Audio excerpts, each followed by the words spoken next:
하나님 아버지 감사합니다. 오늘도 하나님의 백성들이 예수 그리스도의 이름으로 주님의 날로 구별해서 이렇게 주의 전에 함께 나와 하나님께 예배드리게 하심에 감사합니다. 이 시간 하나님께서 주장하셔서 말씀이 온전히 역사하도록 인도하여 주시옵소서. 부족한 자 지켜주시고 하나님의 뜻만이 온전히 전해지도록 도와주시옵소서. 하나님 앞에 겸손함으로 함께 드린 이 귀한 예배에 은혜로 충만케 해 주시옵소서. 예수님의 이름으로 기도드립니다. 아멘. 예수님께서 귀신 들려 말 못한 사람에게 그에게로부터 귀신을 쫓아내서 말을 할 수 있도록 해주셨습니다. 이 놀라운 일에, 이 귀한 일에, 이 선한 일에 기쁨보다는 의심을 가진 자들이 거기에 또 있었습니다.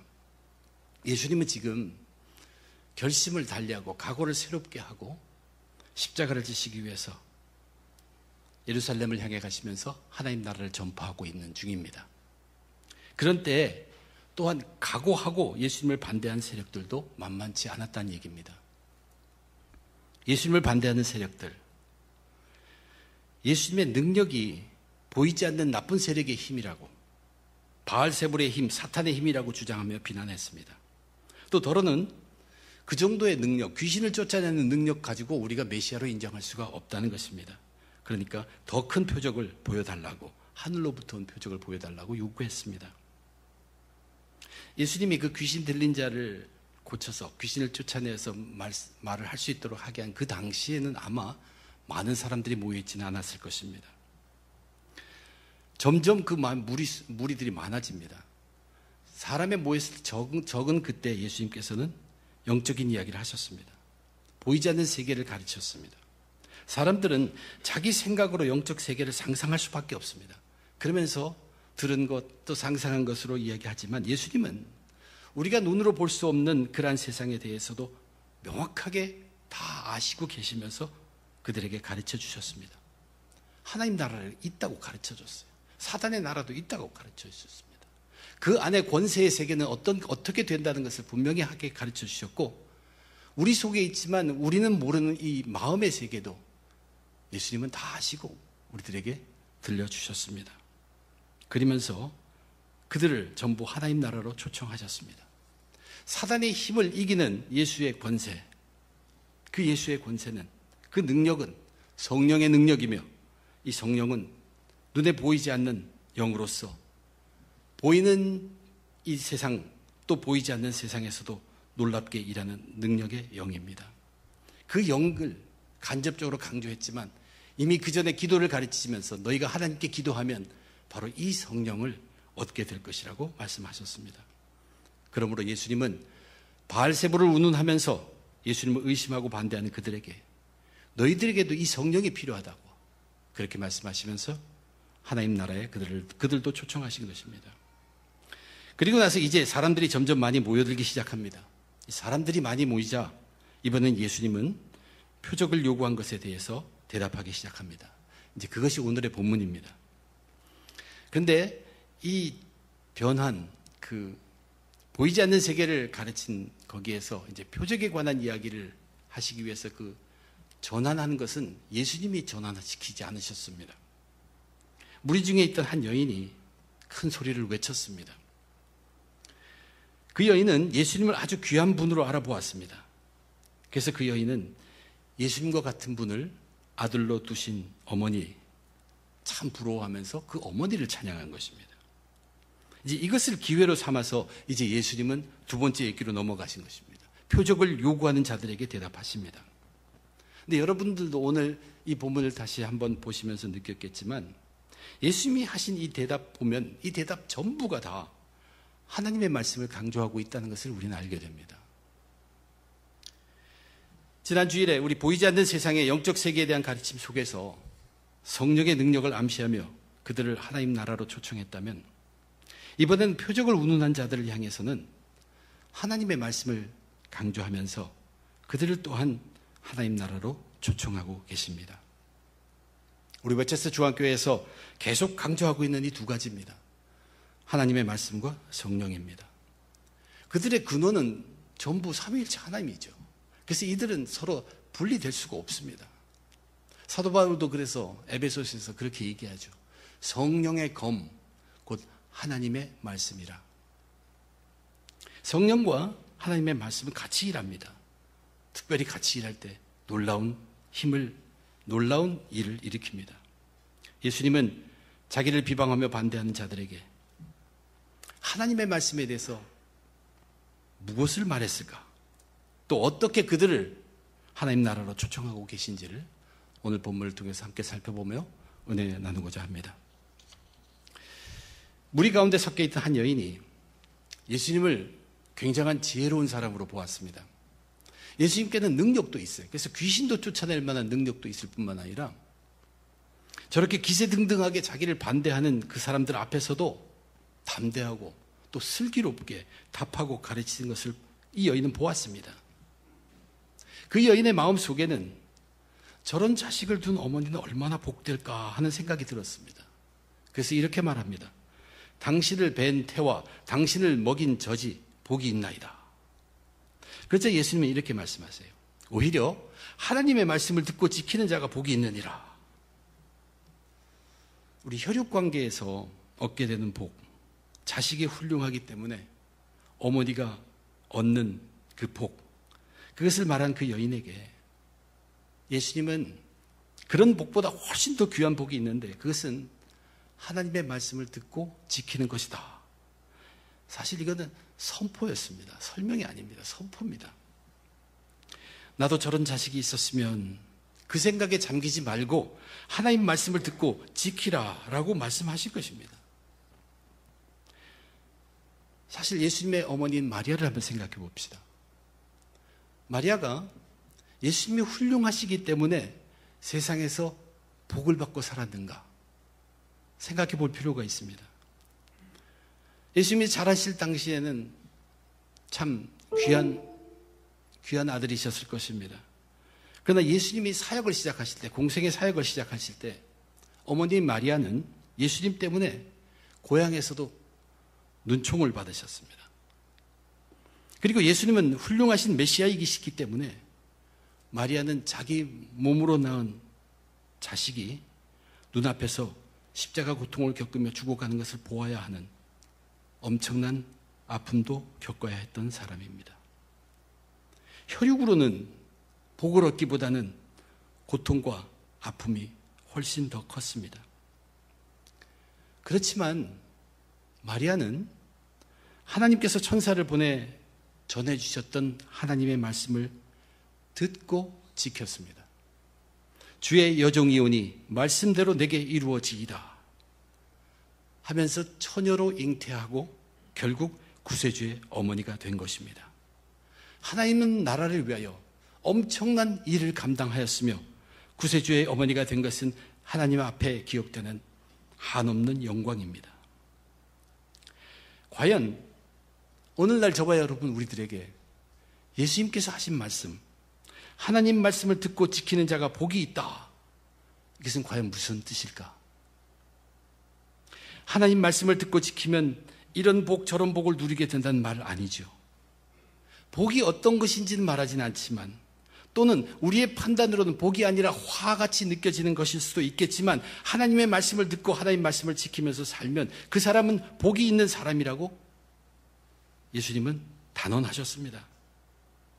우리의 몫은 하나님의 말씀을 듣고 지키며 살아가는 것입니다. 그러면서 그것이 즉 하나님의 말씀을 듣고 지키며 살아가는 그 삶이 복된 삶이라고 믿고 살아가는 것입니다. 내가 말씀대로 살았더니 이러한 복이 많이 있지 이렇게 사는 삶을 말하는 게 아닙니다. 이 삶 저 삶 이렇게 좋은 복을 받기 위해서 너희도 말씀을 듣고 지키면서 살아야 한다. 이것도 아닙니다. 그죠? 하나님 말씀 듣고 지키며 사는 자가 복이 있는 자라고 믿으며 하나님 말씀 듣고 지키면서 살아가는 것입니다. 그것을 예수님이 하신 말씀이에요. 그러면 실제로 우리가 하나님 말씀을 듣고 지키면서 살아간다면 어떤 것이 우리 속에 일어납니까? 어떻게 살아가게 되는가? 하나님 말씀을 듣는다는 것은 하나님의 말씀은 하나님입니다. 하나님이 우리에게 다가오는 것이에요. 하나님이 오면 올수록 우리는 작아지고 우리는 정말로 도망갈 데가 없어진 사람이에요. 죄로 물든 사람이라는 것입니다. 죄인이라는 것입니다. 죄인임을 확인하게 됩니다. 그런데 그 말씀을 우리는 또 지켜야 돼요. 하나님 앞에 힘도 없고 정말 존재도 없을 만한 죄인, 그 죄인이 그 말씀을 지키기 위해서는 감당할 능력이 전혀 없습니다. 그렇기 때문에 하나님이 거저 주시는 은혜, 그 은혜로만 살 수밖에 없게 되는 것입니다.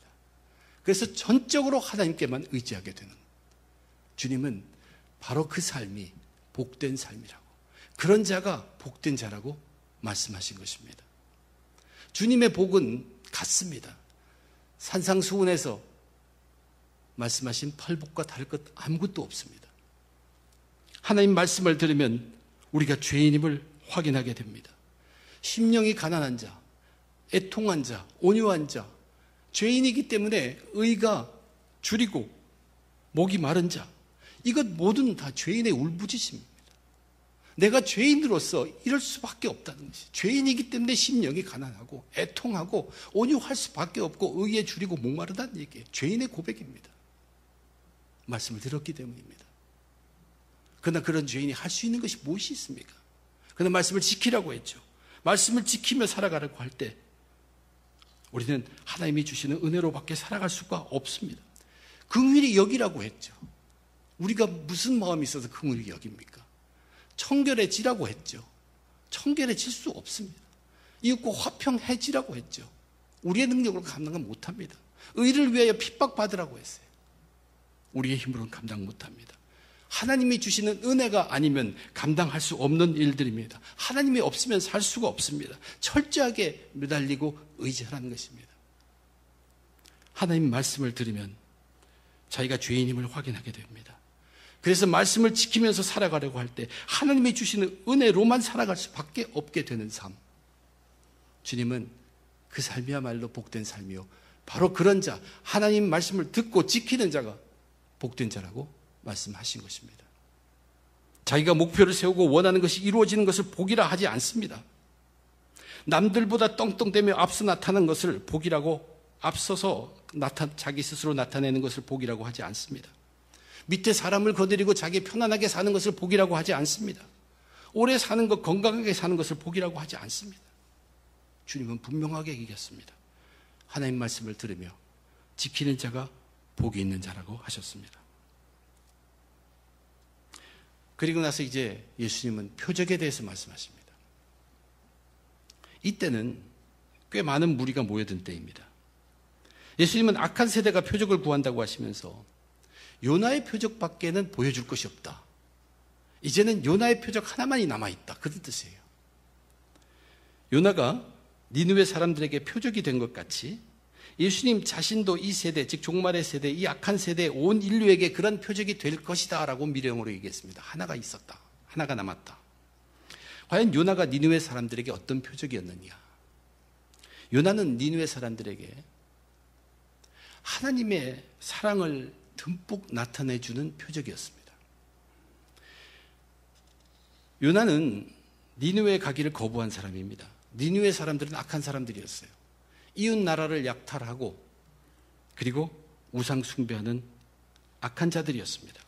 하나님의 계획은 그들을 40일 만에 지진으로 멸망시키는 것이었습니다. 그렇지만 하나님은 그 악한 자들을 그냥 멸망하는 것으로 그대로 두지 않으시고 요나 선지자를 니느웨 성에 보내셔서 그들로 회개하도록 해서 기회를 주신 것입니다. 그런데 요나는 악한 자들이 회개하는 것을 원치 않았습니다. 그래서 하나님의 말씀을 듣지 않고 반대 방향인 다시스 쪽으로 도망을 갔습니다. 그래서 하나님은 요나를 물에 빠뜨립니다. 그리고 큰 물고기 뱃속에 사흘 동안 있게 하시면서 그 안에서 철저하게 회개하도록 만듭니다. 그리고 나서 다시 그 물고기 배에서 나오게 하신 뒤에 또 니느웨 성으로 다시 보내셨습니다. 하나님은 악한 니느웨 사람들을 포기하지 않으시고 사랑하셔서 거부하며 도망가는 한 선지자를 다시 잡아다가 그로 먼저 완전히 회개하게 하고 자기들에게 보내셨다는 얘기예요. 온전한 하나님의 말씀을 그들로 듣게 하기 위해서 보내셨다는 얘기예요. 악한 자기들을 끝까지 포기하지 않으시고 선지자에게 놀라운 일을 일으키시면서까지 회개하도록 하는 하나님의 말씀이 니느웨에게 이르도록 하셨다는 얘기예요. 바로 표적은 무엇입니까? 요나가 가져간 표적은 밤낮 사흘 큰 물고기 뱃속에서 회개하였다는 것이요, 이 표적은 바로 니느웨 사람들을 향한 하나님의 사랑의 표시였다는 것입니다. 하나님이 그들을, 악한 자들을 멸망시키기 전에 그래도 사랑하심을 보여주고 그들에게 기회를 주신 증표, 증거였습니다. 그래서 이 표적은 니느웨 사람들로 하여금 요나가 전하는 하나님의 말씀을 듣도록 했고, 또 그 말씀을 들을 뿐만 아니라 지켜서 회개하도록 하였습니다. 니느웨 사람들은 하나님의 말씀을 듣고 지키는 자들이 되었습니다. 표적이라는 것은 하나님의 말씀을 듣고 지키는 것을 도와주는 것이 표적이라는 얘기입니다. 그러므로 예수님께서 지금 자기 주위에 몰려있는 그 무리들, 그들에게 지금까지 보여주신 표적들이 있습니다. 오병이어의 기적이 있죠. 바람과 파도를 잔잔케 한 그 표적도 있고, 병을 고치고 귀신 쫓아주신 놀라운 표적들, 물이 포도주가 되게 하신 표적들이 있습니다. 그 표적들은 예수님이 전하시는 하나님의 말씀을 그들로 하여금 듣고 지키도록 하시기 위함이셨다는 말씀입니다. 그러나 지금 예수님 앞에 있는 그 사람들은 하나님 말씀을 듣고 지키기 위해서 표적을 구하기보다는 예수님을 인정하지 않으려고 표적을 구하고 있다는 얘기예요. 표적을 행하지 못하면 믿지 않기 위해서 믿지 않으려고 하늘로부터 오는 표적을 구하고 있는 것입니다. 그것이 그들의 속마음입니다. 그래서 예수님 그들을 악한 세대라고 부르셨습니다. 하나님의 말씀은 먼저 들어야 합니다. 듣는 것에 대해서 예수님은 솔로몬의 지혜를 들어왔던 남방 여왕을 이야기합니다. 지혜의 말씀을 듣기 위해서 자원해서 물질과 정성과 시간을 들여가며 솔로몬의 지혜의 말씀을 들으려고 왔던 땅끝의 남방 여왕 시바의 여왕 이야기를 들려줍니다. 그 솔로몬의 보다 훨씬 더 큰 예수님이 그들 앞에 있습니다. 솔로몬이 전한, 그가 표현한 그 지혜보다도 비교할 수 없이 훨씬 더 큰 지혜인 하나님의 말씀을 전하는 예수님이 그들 앞에 있었습니다. 근데 그 하나님의 말씀을 들으려고 하지 않는다고 지적합니다. 그러면 심판을 면키 어렵다고. 하나님의 말씀이라는 것은 우리가 모든 것을 다 내려놓고서라도 들을 만한 가치가 있다는 얘기입니다. 반드시 들어야 한다는 얘기입니다. 하나님의 말씀은 그렇게 들을 뿐만 아니라 듣고 지켜야 합니다. 이제 그 지키는 이야기를 요나의 말씀을 듣고 요나가 전하는 하나님의 말씀을 듣고 회개해서 지킨 니느웨 사람들 이야기를 예로 들고 있습니다. 남방의 여왕과 같이 자원해서 듣는 자들은 말씀을 지킵니다. 그러나 모두가 다 자원해서 듣지는 않습니다. 그래서 표적이 주어집니다. 말씀을 듣고 지키도록 돕기 위해서 표적이 주어진 것입니다. 그렇다면 지켜야 하는 것입니다. 니느웨 사람들은 요나가 표적과 함께 전해준 하나님의 말씀을 붙들고 그 말씀대로 지켜 회개하였습니다. 근데 그 요나보다도 훨씬 더 큰 예수님이 지금껏 놀라운 표적들을 그들 앞에 보이면서 하나님의 말씀을 전하고 있는데도 그들은 지키려 하지 않고 있다는 얘기입니다. 그럼에도 예수님이 들려주신 하나님의 말씀을 듣고도 지키지 않은 사람은 심판을 면치 못한다고 하셨습니다. 그러면서 결국은 그 단락에서 요나의 표적과 같은 한 가지 표적이 남아있다고 하셨습니다. 그것이 무엇입니까? 종말의 때, 이 악한 세대에 우리들을 포기하지 않으시고 우리를 죄에서 구원하시기 위해서 자기 사랑하는 아들을 이 땅에 보내셔 그 일에 순종하시는 자기 아들로 하여금 인류의 모든 죄를 사해 주신 화목 제사의 제물로 사용하셔서 그 아들이 십자가에서 죽게 하심으로 그 죽음으로 온 인류의 죄를 대신하게 하시고 사흘 동안 땅 속에 두셨다가 다시 부활시킨 하나님이십니다. 이것이 표적입니다. 우리에게, 그들에게 딱 하나 보여줄 표적이 이것이라고 얘기했습니다. 이 표적은 자기 아들을 죽이시기까지 온 인류를 사랑하신 하나님의 사랑의 증거입니다. 요나의 표적이 니느웨 백성들, 그 악한 사람들을 끝까지 사랑하신 하나님의 사랑을 표시하는 증거였던 것처럼 예수님의 십자가에서의 죽음과 그분의 부활은 바로 자신의 아들을 죽이기까지 온 인류를 사랑하신 하나님의 사랑의 증표라는 것입니다. 그러므로 지금의 우리들은 예수님의 십자가의 죽음 그리고 부활을 믿고 더 이상 표적을 요구할 것이 아니라 그 표적을 믿고 하나님의 말씀을 듣고 그 말씀을 지켜야 한다는 것입니다. 예수 십자가와 부활이면 충분하다는 것입니다. 더 이상 증거를 구하는 것은 믿지 않으려고 하는 행위입니다. 오늘의 저와 여러분, 예수 믿는 자들에게는 지금도 이 표적이 살아있습니다. 온 인류를 향한 하나님의 사랑의 증거인 예수님의 십자가의 죽음과 예수님의 부활입니다. 이 표적보다 더 큰 표적은 없습니다. 모세의 표적도 이것보다 크지 못합니다. 엘리야의 표적도 이것 절대 여기에 미치지도 못합니다. 그리고 예수님께서 뭐라고 하셨습니까? 오직 이 표적 하나밖에 없다고 하셨습니다. 이것을 믿는 우리들, 십자가와 부활의 그 표적을 소유한 우리들, 그러면 뭘 해야 합니까? 마땅히 하나님의 말씀을 듣고 마땅히 하나님의 말씀을 지키라는 것입니다. 그래서 우리는 당연히 죄인임을 인정하고 회개할 뿐만 아니라 하나님의 은혜 아니면 살 수 없다는, 오직 하나님의 은혜에만 의존할 수밖에 없다는 고백에 맞게 살아가야 한다는 것입니다. 말씀을 듣고 말씀을 지켜야 한다는 것입니다. 그리고서 마지막으로 이제 빛에 대해서 말씀하십니다. 예수님은 진리인 하나님의 말씀을 빛으로 표현하셨습니다. 우리 인간은 안에서 진리를 만들어내지 못해요. 우리 속에서 빛을 낼 수 있는 것은 아무것도 없습니다. 그러나 빛은 안으로 들어옵니다. 빛은 우리에게 들어옵니다. 그래서 우리의 몸 중에서 이 등불과 같이 빛을 전하는 등불과 같은 역할을 하는 것은 눈이라고 하셨습니다. 이 눈은 바로 우리들의 믿음입니다. 눈이 건강한 사람은 믿음의 사람이에요. 눈이 건강한 사람은 진리의 빛, 하나님의 말씀의 빛을 받아들여서 그 속을 밝게 합니다. 자기의 몸을 밝게 합니다. 믿음으로 하나님의 말씀을 받아들이고 그 말씀이 우리 속에서 회개하게 하면 우리의 몸이 밝아진다는 것입니다. 밝다는 것은 회개하고 어두움을 씻어냈기 때문입니다. 근데 그것으로 끝나지 않고 말씀이 우리로 회개하게 하면 우리의 변화한 삶이 드러나서 그것이 안에서 빛을 발하게 됩니다. 그래서 이것이 바로 말씀을 지키는 것으로 표현한 것입니다. 주님께서 우리에게 부탁한 것은 우리의 속이 어둡지 않도록 살펴야 한다고 하셨습니다. 우리의 속이 어둡지 않도록 살펴야 한다. 진리가, 말씀이 들어와서 우리 속을 깨끗하게 하고 밝도록 만들으라는 얘기죠. 그 이유가 있습니다. 왜냐하면 우리가 세상에 드러나도록 빛을 발하는 등불이기 때문이라고 하셨습니다.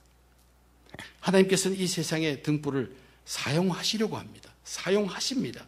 숨겨두지 않고 드러나게 하시려고 빛을 주신 것입니다. 등불을 켜서 움속이나 말 아래 두지 않는다. 이 움이라는 것은 창고, 광, 그런 곳입니다. 등불을 켜가지고 사람도 오지 않는 거기에 불을 켜주지 않는다는 얘기예요. 말 아래 두지 않는다는 것은 동물 말이 아니라 된말, 한말, 두말 하는 그 상자, 그런 상자로 등을 켜놓고 덮어두지 않는다는 얘기예요. 오히려 그거보다 이 등불이 잘 보이도록 하기 위해서 받침대, 등받침을 만들어서 그 위에다 올려놓는다는 얘기예요. 이 말은 하나님이 쓰신다는 뜻이에요. 말씀을 듣고 지키는 자를 하나님은 그들로 속이 밝게 하셔서 그의 삶의 변화된 삶을 드러나게 하셔가지고 그들을 쓰시고자 한다는 것입니다. 악하고 어두운 세상의 등불로 밝히시기를 원하는 것입니다. 그러므로 세상의 소망이 되는 자들이 바로 이런 하나님의 말씀을 듣고 지키는 자가 세상의 소망이 된다는 얘기입니다. 그래서 그리스도인들이 세상의 소망이요, 교회가 세상의 소망인 것입니다. 예수님을 믿는 자들에게는 예수님이 소망입니다. 그러나 이 그리스도인들이 세상에는 소망이라는 얘기예요. 그리고 그리스도인들이 모임의 공동체인 교회가 세상의 소망입니다.